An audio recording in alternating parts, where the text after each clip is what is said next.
Section 1. You will hear a telephone conversation between two people about a flat. You will see that there is an example that has been done for you. On this occasion only, the conversation relating to this will be played first. Hello, this is Simon Marshall. I spoke to you the other day about renting flat 3A. Oh, yes. Hello, Simon. What can I do for you? Well, there are a few health and safety things I'd like to run through if that's okay. Yes, fine. Right. Well, the first thing, bearing in mind it's quite an old house, is whether there's any damp. I'm thinking here of the exterior walls and the floor. Well, I've never known any problems with damp there. It was all right last time I checked, certainly, though that was before the recent wet weather. I'd better have another look and get back to you on that. The woman says she had better have another look. So the answer is B for maybe. So B has been written in for you. Now we shall begin. You should answer the questions as you listen because you will not hear the recording a second time. Listen carefully and answer questions 1 to 6.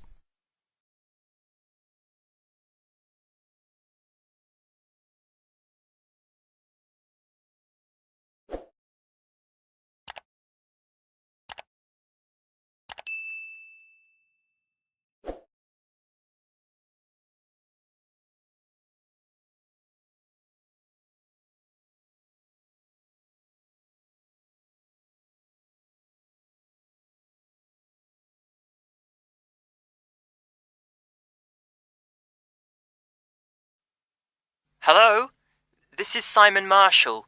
I spoke to you the other day about renting flat 3A. Oh, yes. Hello, Simon. What can I do for you? Well, there are a few health and safety things I'd like to run through if that's okay. Yes, fine. Right. Well, the first thing, bearing in mind it's quite an old house, is whether there's any damp. I'm thinking here of the exterior walls and the floor. Well, I've never known any problems with damp there. It was all right last time I checked, certainly, though that was before the recent wet weather. I'd better have another look and get back to you on that. OK. Now, the next thing is the gas supply. Do you have a safety certificate? A current one, that is? We do. All the gas appliances have been checked by a registered engineer. Yes, I was going to ask about that. When did they actually do the inspection? Let me think. They sent an engineer to check something early last year, but no, that wasn't the inspection. Oh, I remember now, it was in the spring. In fact, I've got the certificate here somewhere. Yes, that's it. March 22nd, so it's just over 5 months ago. And the electricity, when was the last time all the wiring was inspected? I know it doesn't have to be checked as often as the gas, but it's still important, especially in older properties. As it happens, we had an electrician in when we redecorated flat 3A. If he looked at everything then, he would have charged us for it. I'll find the bill and check it if you like. Fine. And when was that? The decorators finished just before Easter, so that would be about 18 months ago. Just one more point on the electrics. Are there enough plug sockets in the flat? It depends what you mean by enough, really. Well, I've got quite a lot of electrical things. Computer, radio, lamps, kitchen appliances and so on, and I'm wondering whether I could plug them all in without having cables trailing all over the place. I think there's one per room. That's fairly normal in older properties. I'll take that as a no then. All right. Now, another safety point. Is there a smoke alarm? Yes, there's one in the kitchen. And is it in good working order? I'll have to try it out and let you know. Right. Now, you mentioned the previous tenants. Do they, or anyone else who's lived in the flat, still have keys to the door? We're very strict about that. Everyone has to hand back the keys when they leave or we don't return the deposit. And those in 3A have always done so.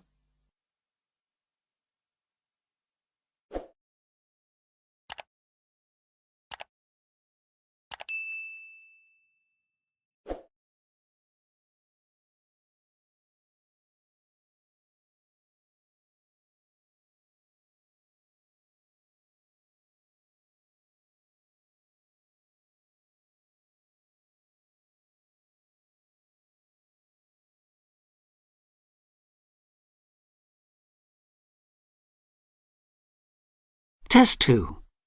Listening. Section 1. Now listen and answer questions 7 to 10. OK, now there are a few other practical details. Firstly, you mentioned a room where people can leave things like suitcases and bags and things. Where exactly is that? Is it next to 3A, which I take it is on the 3rd floor? Well, the apartment's on the 3rd, yes, but the storeroom's a little way away, just past the 2nd door to the right. Under the stairs, in fact. But it's on the same floor, isn't it? Yes, it is. Fine. Now, another thing I wanted to check is that there's hot water in the apartment. Oh, yes.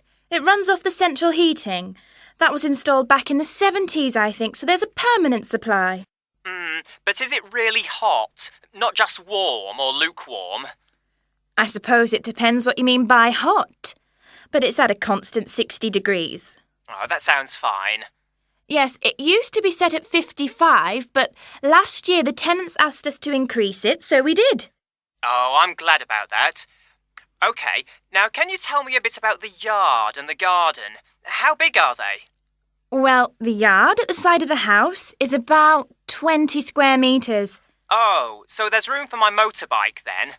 Actually, it's only a 50cc moped, but I like to keep it off the road at night. Yes, there's more than enough space there, even with all the wheelie bins. And the garden? That's much bigger, about 150 square metres. Who looks after it, by the way? Old Mr. Collins. He's almost 90, but he's out there every day. And the last point, the TV. What size screen is it? It's 70 centimetres wide, I think. No, sorry, that was the old one. This one's 80. You can get 90-odd channels on it, so I'm told. Really? So there's a satellite dish on the roof, is there? No, it's cable TV here. It doesn't cost much between everyone, though. That's very interesting. OK, thanks for your help. I'll be in touch again soon. Thank you. Bye for now. Bye. That is the end of Section 1.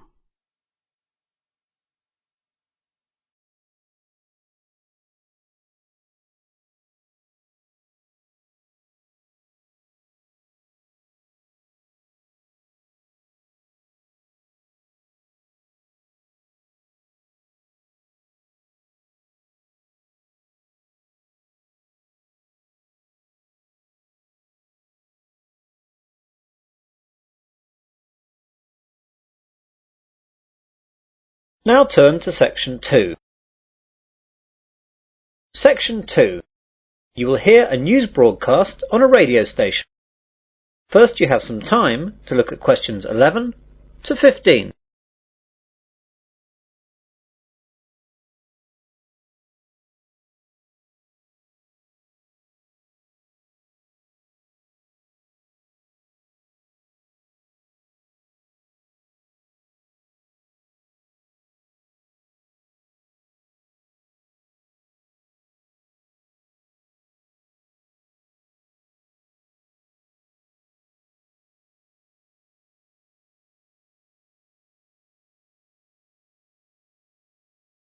Now listen carefully to the news broadcast and answer questions 11 to 15. Good morning and welcome to 2RC, your local radio news service for the Wesley area. And here are your headlines for this morning. More news from the police into the jewellery robbery that occurred last Tuesday in the centre of town. Comtech, the local computer hardware manufacturer, has announced that it must cut 40 jobs. New routes open up at the Wesley International Airport. Plans for the redevelopment of the Oakley Woods have been shelved. A local cricket team make it to the regional finals. And get set for a heat wave. First of all, police have released 2 descriptions for the 2 men wanted in connection with the robbery at the local jewellery store Nichols in the centre of town last Tuesday. At 9 a.m, just when the store was opening, 2 men burst through the door and demanded bags to be filled up with jewellery. Although the two men were armed with baseball bats, the shopkeepers bravely attacked them and beat them off. Although the two men had motorcycle helmets on, these were knocked off during the scuffle, and the shopkeepers were able to get a good look at them. The first man is said to be about 6 foot in height, slight build, dark hair and a small moustache. He was wearing blue jeans, a white t-shirt and a black leather jacket. The second man is much shorter, around 5'8", with a fat build and red hair and clean shaven. He was wearing a dark blue sweater and black jeans. They are both probably in their early 20s. The police hope to issue photo-fit pictures later today.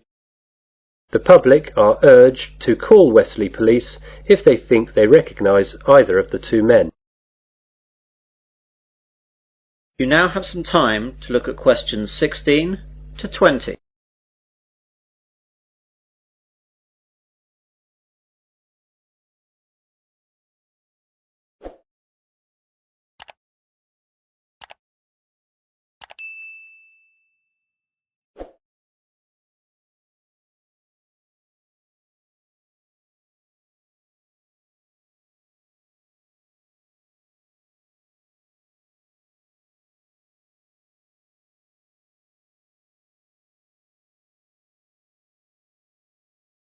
Now listen to the rest of the news broadcast and answer questions 16 to 20.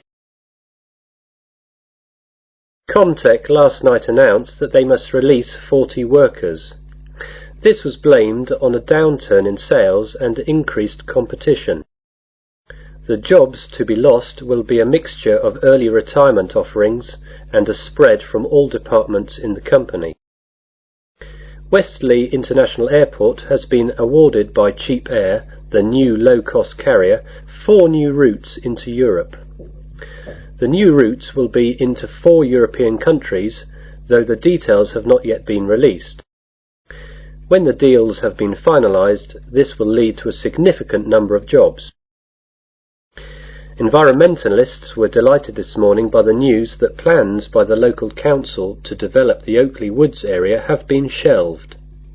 The woods were to have been developed into a shopping area, but opposition from local residents and local environmental groups has led to a turnaround by the local council, and they will now look for an alternative site. Westley Green, a local pressure group, says they are ecstatic that the council has bowed to the wishes of people in the area. Mr. George Finchley, Mayor of Westley, made the announcement and said that the committee responsible took all available information into account before taking the decision, and he hopes that Westley residents are happy that the local council are sensitive to their wishes when making decisions. East Moors CC, a local league cricket club, has made it to the finals of the Sunday League knockout cricket competition. They will play the final at home on Sunday 30th of August against Newbury CC. Go along and support if you're around that day, as you'll be assured a great Sunday afternoon sport. And finally, get set for a heat wave for the remainder of the month of August. Weather experts have assured us that we will have 3 weeks of unbroken sunshine till the end of the month.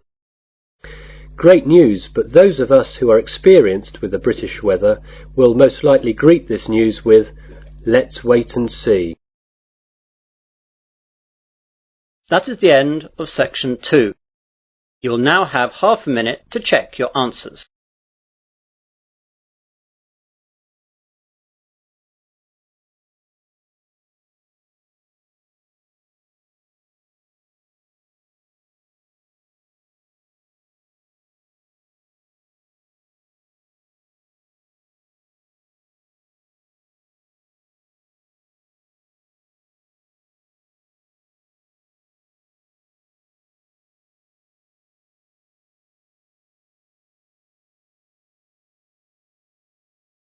Test 3, Section 3.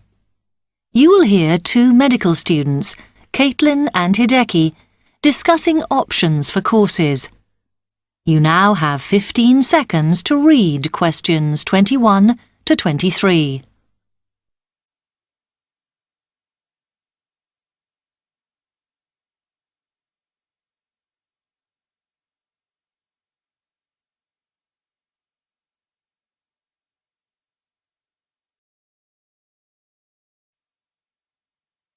Hi, Hideki. How are you? Fine. I'm glad I bumped into you.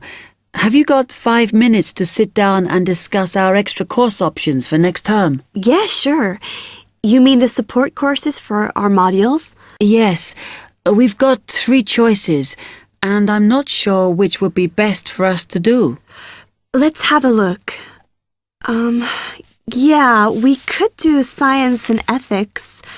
Sounds quite interesting. Yes, but I think we should be thinking what we get out of each course. So, science and ethics, there's a lot of reading and research to do. And I don't think it comes up in the exams, does it? I'm not sure. Oh, I see we have to do assignments and we get our score from that. But what it would do is to force us to get better at doing essays and reports. You know, organizing them and using the right kind of language. Might be worthwhile. Yeah, you're right. An alternative is the pharmacology prelim course. Oh. I think it's in case we want to go on to transfer to pharmacology at the end of the year, because lots of students do. So it depends what we want to do in the future. But apparently, they send you off to find out about various companies and the differences between their products. It would give you lots of practice in investigative studies and analysis. I think I'd quite enjoy that. Yes, I see your point. Then the other option is reporting test results. Sounds a bit boring. Not sure why they have a separate course just for that. Well, I could certainly do with some help in that. Because if you go out into industry, that's what you'll spend most of your time doing. So it's got a very practical application. I think I'm going to go for pharmacology. Me too. You now have 30 seconds to read questions 24 to 30.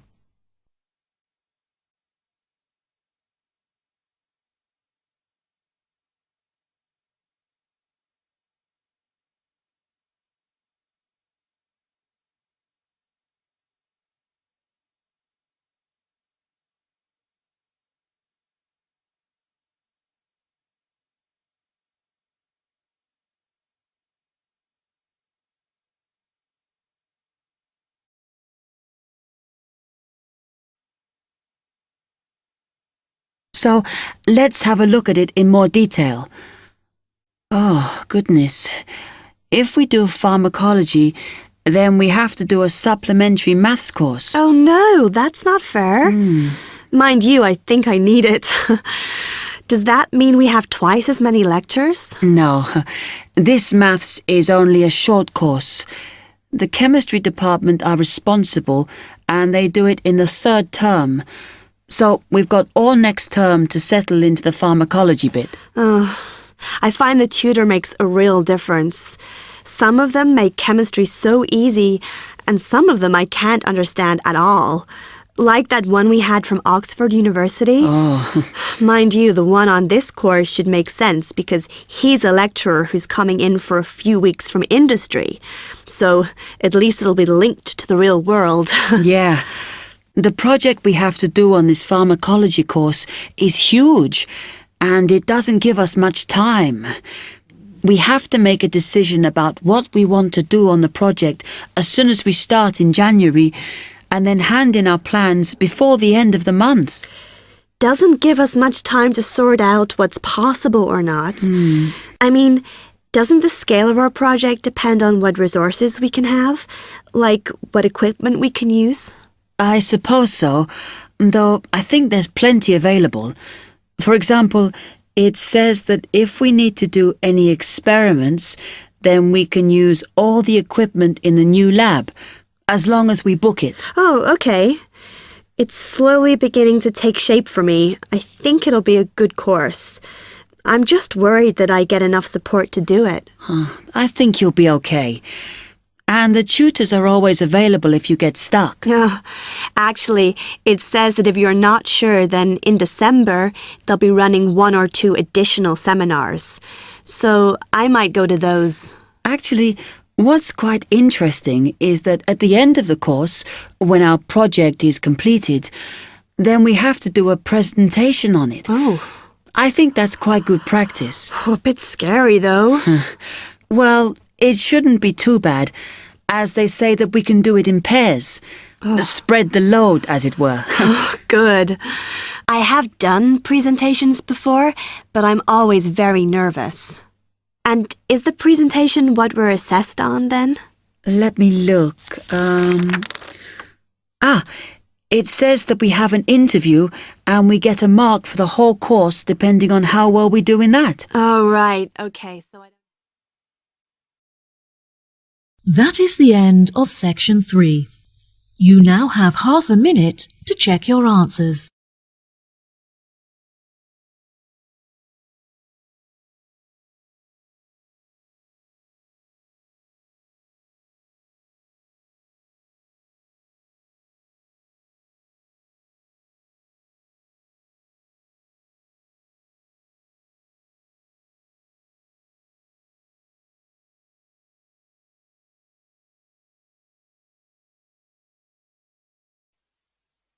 Now turn to section 4.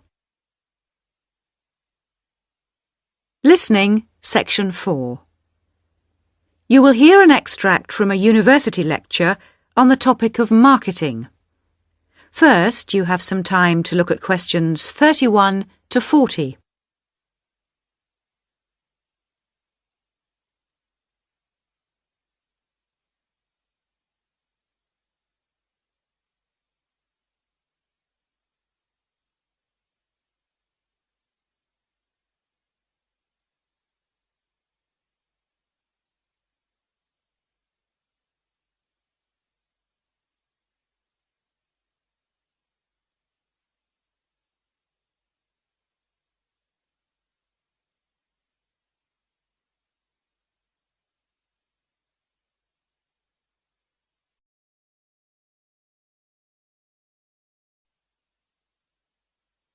Now listen carefully and answer questions 31 to 40. Last week we looked at some general principles associated with marketing, and today I'd like to look at some of those points in a little more detail. So, what is marketing? Or put another way, what does the term marketing mean? Many people think of it simply as the process of selling and advertising. And this is hardly surprising when every day we are bombarded with television adverts, mail shots, and telephone sales. But selling and advertising are only two functions of marketing. In fact, marketing, more than any other business function, deals with customers. So perhaps the simplest definition is this one. Marketing is the delivery of customer value and satisfaction at a profit. In other words, finding customers, keeping those customers happy, and making money out of the process. The most basic concept underlying marketing is the concept of human needs. These include basic physical needs for things like food, as well as warmth and safety. And marketers don't invent these needs. They're a basic part of our human makeup. So, besides physical needs, there are also social needs, for instance, the need to belong and to be wanted. And in addition to social needs, we have the need for knowledge and self-expression, often referred to as individual needs. As societies evolve, members of that society start to see things not so much in terms of what they need, but in terms of what they want. And when people have enough money, these wants become demands. Now, it's important for the managers in a company to understand what their customers want if they're going to create effective marketing strategies. So there are various ways of doing this. One way at supermarkets, for instance, is to interview customers while they're doing their shopping. They can be asked about their buying preferences, and then the results of the survey can be analyzed. This provides reliable feedback on which to base future marketing strategies. It's also quite normal for top executives from department stores to spend a day or two each month visiting stores and mixing freely with the public. as if they were ordinary customers, to get an idea of customer behavior. Another way to get information from customers is to give them something. For instance, some fast food outlets give away vouchers in magazines or on the street that entitle customers to get part of their meal for nothing. As well as being a good way of attracting customers into the restaurants to spend their money, it also allows the managers to get a feel for where to advertise and which age groups to target. Another strategy employed at some well-known theme parks, such as Disneyland, is for top managers to spend at least one day in their career touring the park dressed as Mickey Mouse or some other cartoon character. This provides them with the perfect opportunity to survey the scene and watch the customers without being noticed. Okay, well, we mentioned customer satisfaction at the beginning of this lecture, and I'd like to return briefly to that as it relates to what we've just been talking about. If the performance of a product falls short of the customer's expectations, the buyer is going to be dissatisfied. In other words, if the product you buy isn't as good as you'd expected, then the chances are you'll be unhappy about it. If, on the other hand, performance matches expectations and the product you buy is as good as you expected, then generally speaking, the buyer is satisfied. But smart companies should aim one step higher. They should aim to delight customers by promising only what they can be sure of delivering and then delivering much more than they promised. So then, if, as sometimes happens, performance is better than expected, the buyer is delighted and is twice as likely to come back to the store. Now, let's move on to look at the role of advertising. That is the end of section 4. You now have half a minute to check your answers.